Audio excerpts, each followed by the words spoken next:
Hello hi नमस्कार। नम्रता की channel पर स्वागत है आपका।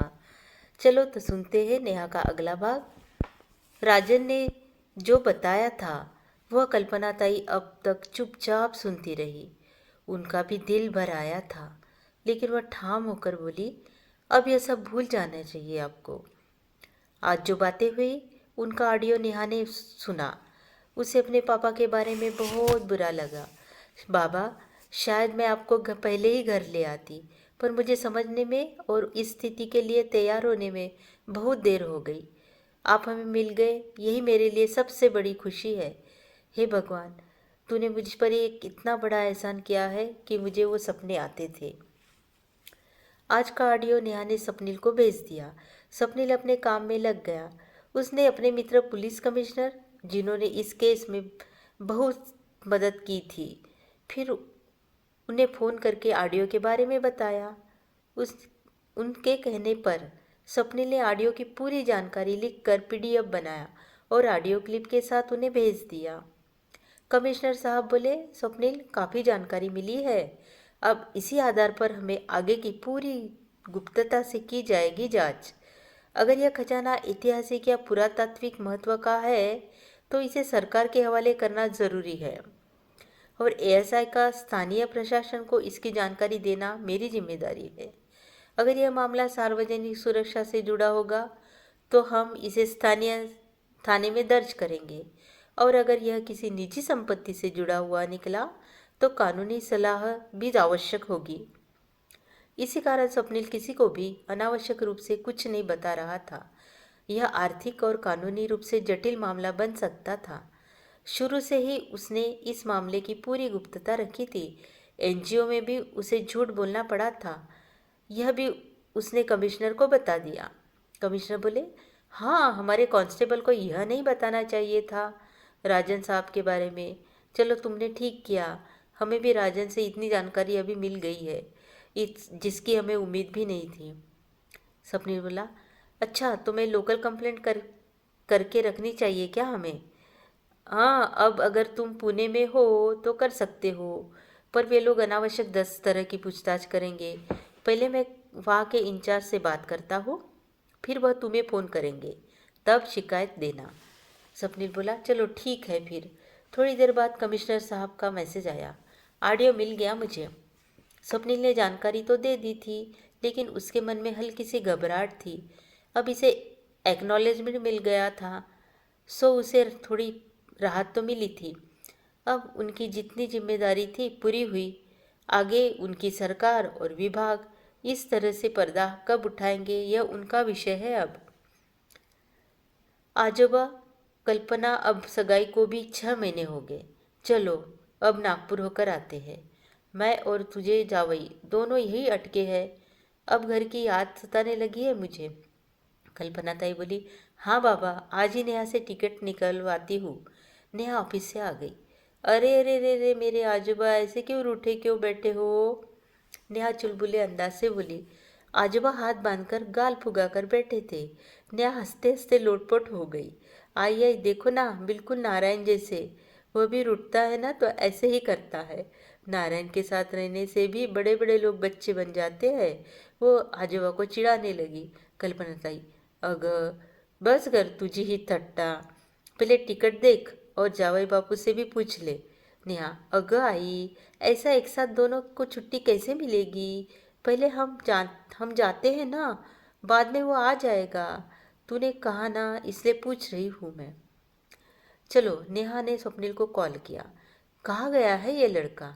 फ़ोन ही नहीं उठाता। 1 घंटे बाद फिर कॉल आया। हेलो नेहा, मैं बोल रहा हूँ।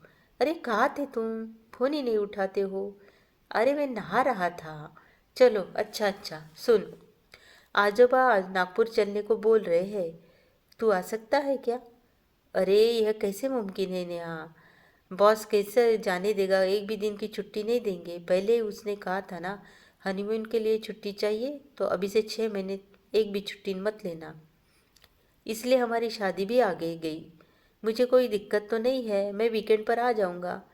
नेहा ने छुट्टी के लिए मेल किया। आई ग, मेरी छुट्टी मंजूर हो गई। अब टिकट बुक करती हूँ। आजोबा, अब हमें छुट्टी मिल गई है। चलो अब हंस लो जरा, खुश हो जाओ। नेहा ने गरीब रथ के पास टिकट बुक किए। गाड़ी नंबर 12113 गरीब रथ शाम 5:30 बजे चलेगी और सुबह 9:10 नागपुर पहुंचेगी।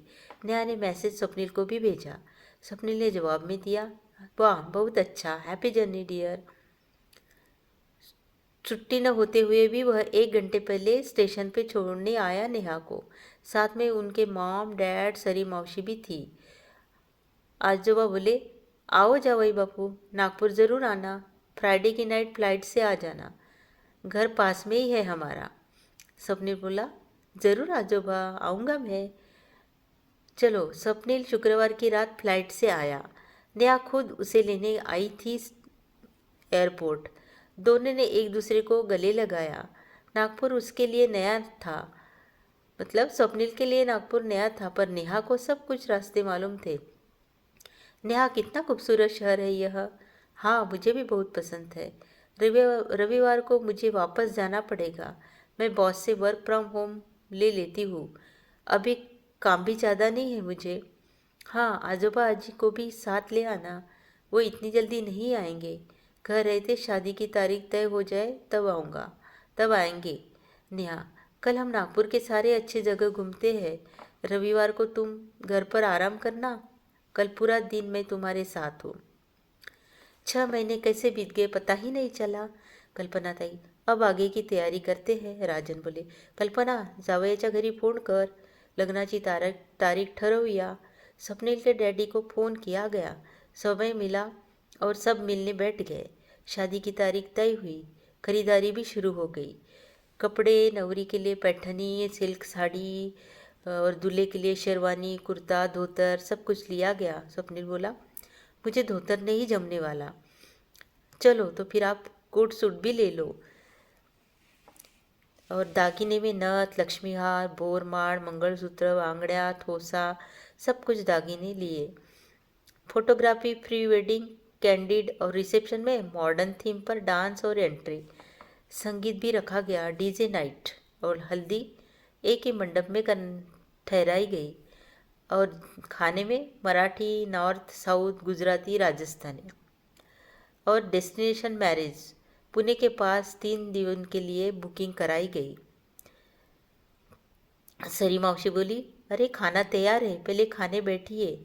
उसदा ताई बोली, हाँ चलो, टाइम पर खाना बहुत आवश्यक है।